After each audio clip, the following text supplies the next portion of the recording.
మోదీజీ రుణమాఫీ లెక్కలివిగో రైతుల ఖాతాల్లో 17,869 కోట్లు వేశాం. 22 లక్షల మందిని రుణవిముక్తులు చేశాం. మాఫీపై మీ వ్యాఖ్యలు చాలా బాధాకరం. రాష్ట్ర ప్రభుత్వ వెబ్సైట్లో పూర్తి వివరాలు. ప్రధానికి సీఎం లేఖ, బహిరంగ లేఖ. తెలంగాణలో రైతు రుణమాఫీ కాలేదని ప్రతిపక్షాలు చెప్తున్నాయి, ఇటు టీఆర్ఎస్ చెప్తుంది. కాంగ్రెస్ ఏమో మేము ఇచ్చినటువంటి మాట మేరకు రుణమాఫీ చేసినామని చెప్తున్నారు. ఇటు బీజేపీ రైతు రుణమాఫీ పూర్తిగా చేయలేదని ధర్నాలు రాస్తారోకలు చేసింది. ఇప్పుడు అన్ని నియోజకవర్గాల్లో ధర్నాలు చేస్తున్నది. కాంగ్రెస్ మాత్రము, ముఖ్యమంత్రి గారు మాత్రము కేవలం 27 రోజుల వ్యవధిలోనే 22,22,067 మంది రైతుల ఖాతాల్లో 17,869.22 కోట్లు జమ చేసినట్లు రైతులను రుణ విముక్తులను చేశామని వివరించారు. ఈ మేరకు ప్రధానమంత్రి నరేంద్ర మోదీకి రాసిన లేఖలో పేర్కొన్నారు.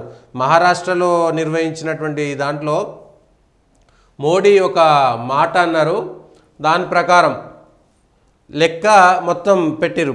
ఒకటో దశ 6,034 కోట్లు, రెండవ దశ 6,190 కోట్లు, మూడవ దశ 5,644 కోట్లు, మొత్తం కలిపి 17,869 కోట్లను రుణమాఫీ చేసినట్టుగా చెప్పారు. ఇది మొత్తం రాష్ట్రంలో అర్హులైన రైతులందరికీ రుణమాఫీ చేసేందుకు 31,000 కోట్లు వెచ్చించనున్నట్లు లేఖలో పేర్కొన్నారు.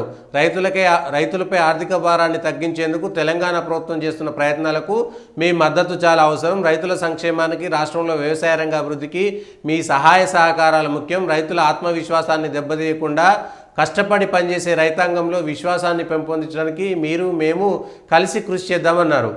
ఈ పూర్తి స్థాయిగా ఉందని, మీ అవసరము సంక్షేమాన్ని ప్రోత్సహించే ప్రయత్నంలో భాగంగా పూర్తి సహకారం అందించాలని, రైతు రుణమాఫీ చేస్తామని కాంగ్రెసు తన ఎన్నికల మేనిఫెస్టోలో, కాంగ్రెస్ పార్టీ తన ఎన్నికల మేనిఫెస్టోలో పెట్టింది. కాంగ్రెస్ పార్టీ తెలంగాణలో సర్కారు ఏర్పాటు చేస్తే రుణమాఫీ చేస్తా అని చెప్పింది.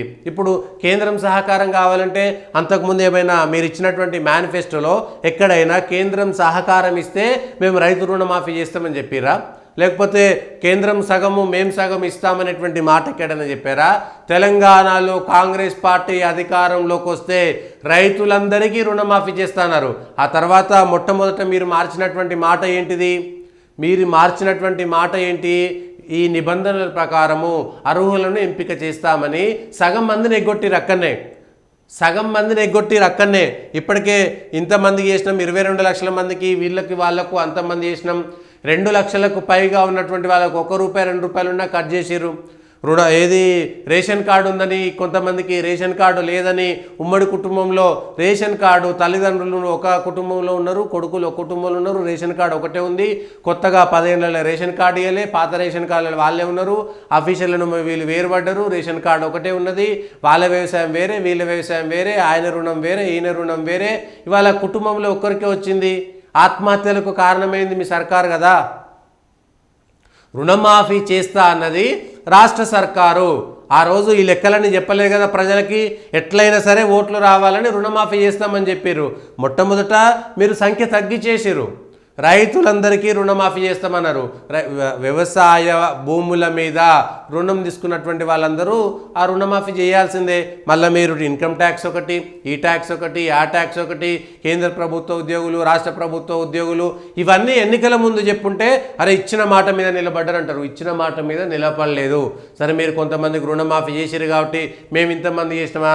అంతకుముందు టీఆర్ఎస్ సర్కారు కూడా ఇట్లనే సగం మందికి చేసింది, 50,000 రూపాయలు, ఇది అది. మీరు మాట ప్రకారం, మేనిఫెస్టోలో చెప్పినటువంటి మాట ప్రకారం కాంగ్రెస్ సర్కారు కనుక రుణమాఫీ మొత్తం చేయాలంటే దాదాపుగా 60,000 కోట్ల పైన డబ్బులు అవసరం ఉంటుంది. మరి మీరు 31,000 కోట్లు వెచ్చించనున్నారని చెప్పేసి మీరు ప్రకటించిందేమో పాలాభిషేకాలు, ఇంకేదో అభిషేకాలు చేసుకొని ఏకకాలంలో రుణమాఫీ చేసినామన్నారు. మీరు ఇచ్చినటువంటి దాని ప్రకారమే 3 విడతల్లో చేసిరు. 18 జూలై, 30 జూలై, 15 ఆగస్టు. ఆ తర్వాత 15 ఆగస్టు నుంచి సెప్టెంబర్ పోయింది, అక్టోబర్ వచ్చింది. మిగిలిన వాళ్ళ సంగతి ఏందో తెలియదు. 31,000 కోట్లు అయితే అని చెప్పారు. 17,000 కోట్లు ఎంతమందికి కావాలి? అందులో ఇప్పుడు ఈ రేషన్ కార్డులు ఉన్నోళ్ళ పరిస్థితి ఏంది, రానోళ్ళ పరిస్థితి ఏంది? మీరు అందరితో ఓట్లు వేయించుకున్నారు కదా. ఇవాళ ప్రభుత్వ ఉద్యోగులు లేకపోతే ఇన్కమ్ ట్యాక్స్ కట్టిన వాళ్ళు లేకపోతే రేషన్ కార్డులలో పేరున్నా లేకపోయినా అందరూ మీకు ఓట్లేసారు. ఎందుకు? అరే నాకు 1,00,000 2,00,000 రుణమాఫీ ఉంటుంది, రుణమాఫీ అయిపోతుంది అని. అంటే ఆ ఓటు విలువ 2 లక్షలు అన్నట్టా కాదా? ఆ కుటుంబంలో ఉన్నటువంటి వాళ్ళందరూ ఓట్లేసారు. అంటే మీరు దాదాపుగా 2 లక్షల రూపాయలు, ఇవాళ 1,00,000 రూపు ఉన్నటువంటి కుటుంబాలకు మీరు 1,00,000 ఇచ్చి ఓటు వేయించుకున్నారు. ఈ 1.5 లక్షలు అంటే ఒక్కొక్క ఓటు విలువ ఎన్ని వేలు ఉంటుంది? ఇదంతా కూడా ప్రత్యక్షంగా లంచమే, కేవలం లంచమే. అయితే ఇక్కడ రైతులకు మేలు జరగట్లేదా, జరుగుతుందా అనేటువంటిది ఇంకొక అంశము. కానీ రుణమాఫీ అనేటువంటిది ఎంత విధానపర నిర్ణయమైనా, రుణమాఫీ రైతులకు చేద్దామన్నా, రైతులకు మద్దతు ధర మిగిలినవి లేకపోతే వాళ్ళకి కావాల్సినటువంటి యంత్ర పరికరాలు, వాళ్ళకి కావాల్సినటువంటి విత్తనాలు, వాళ్ళకి కావాల్సినటువంటి ఎరువులు, అది వేరే అంశం. రుణమాఫీ చేయాల్సినటువంటి అవసరం లేదు. లేకపోతే కేవలం మిత్తి మాఫీ చేయండి, ఒరిజినల్ వాళ్ళు కట్టుకుంటారు. ఏది ఇవన్నీ కలుపుకుంటే ముందుగాల మేము మిత్తి మాఫీ చేస్తామని చెప్పొద్దు. రెగ్యులర్గా కట్టినటువంటి వాళ్లకు మేము రుణంలో కొంత వేరకు సబ్సిడీ ఇస్తామని చెప్పండి. కానీ మొత్తం మాఫీ చేసి అందరిని ఇబ్బంది పెడుతున్నట్టే కదా.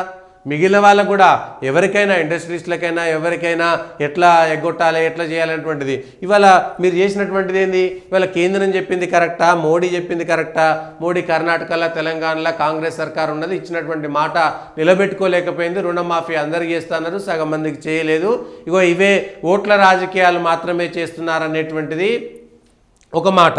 అయితే రైతాంగంలో విశ్వాసాన్ని పెంపొందించడానికి మీరు మేము కలిసి కృషి చేద్దాం, పూర్తి సహకారం అందించాలి. రుణమాఫీ చేస్తా అన్నది కాంగ్రెస్ సర్కారు. ఇవాళ డబ్బులు రాకపోతే వాళ్ళు చేస్తారా, మీరు చేస్తారా అనేటువంటిది లొల్లిపెట్టి మళ్ళీ కేంద్రం మీద నెట్టేటువంటి ఒక నెపం ప్రయత్నం చేసుకోవడమే కదా, వాళ్ళ మీద నెట్టేటువంటి ప్రయత్నమే. తెలంగాణలో కాంగ్రెస్ పార్టీ ఇచ్చినటువంటి మేనిఫెస్టో ప్రకారము కాంగ్రెస్ పార్టీ సొంతంగా అధికారంలోకి వస్తే మీరిచ్చినటువంటి హామీలన్నీ కూడా కేంద్రము, రాష్ట్రం ఇవన్నీ ఎక్కడ మీరు మెన్షన్ చేయలేదు. ఓట్ల కోసం ఏది పెడుతుంది మీరు చెప్పిర్రు. కాబట్టి దానికి సంబంధించినటువంటి మేనిఫెస్టోలో ఇచ్చినటువంటి ప్రతి పథకాన్ని, ప్రతి హామీని అమలు చేయాల్సినటువంటి బాధ్యత రాష్ట్ర ప్రభుత్వానిదే. అమలు చేయలేకపోతే ఆ బాధ్యత కూడా రాష్ట్ర ప్రభుత్వానిదే. కేంద్రం పైసలు ఇచ్చిందా అయ్యలేదా అనేటువంటిది ఆ వంక పెట్టడానికే వీల్లేదు. ఎందుకంటే మీరు మేనిఫెస్టోలో ఆ విషయం చెప్పలేదు. కాబట్టి మేము అధికారంలోకి వస్తే ఇవన్నీ చేస్తామన్నారు. మీరు తలకాయ కిందికి పెడతారా, మీదికి పెడతారా, తలకాయ తాకట్టు పెట్టుకుంటారా అనేటువంటిది మాకు సంబంధం లేనటువంటి అంశం. ప్రజలుగా మీరు ఇచ్చినటువంటి మాట నిలబెట్టుకోవాలి.